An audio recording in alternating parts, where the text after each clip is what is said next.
poeta que pariu uma poesia poética, pecou um pecado pecaminoso de pecar, pecando no seu viver. Pois é no pesar pesaroso que pesa o pesado peso, pesando ser. Quando cria criativamente na criação da criatura, criando o Criador atua, sabe, na sabedoria do saber sabendo, que pouco sabe o sábio saber. Ser filosófico é filosofar na filosofia da redundância. É por isso que me enoja essa nojeira enojada dessa merda esmerdeada chamada hipocrisia. E é nos porões do meu subconsciente no qual eu planto a semente da reforma geminar, de ver um dia nos olhos de um plantador o sonho da roça de amor a seu filho herançar. Papo de lei legislativa está senil, cadê os heróis do meu Brasil que a história vai contar? Papo de lei judiciário já sumiu, cadê os heróis do meu Brasil que a história vai contar?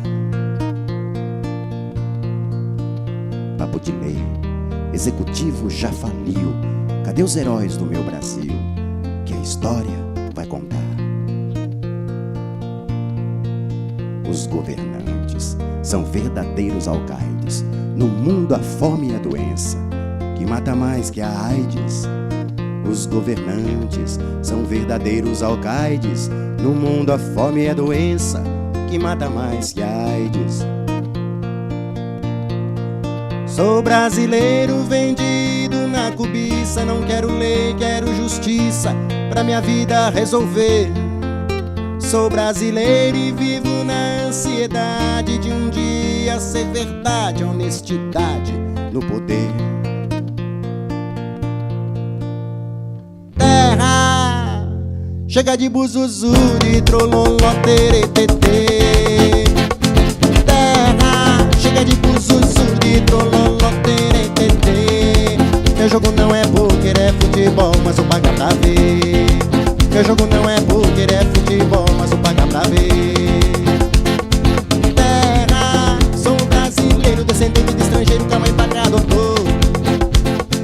Terra, sou brasileiro, descendente de estrangeiro que uma mãe pátria abortou.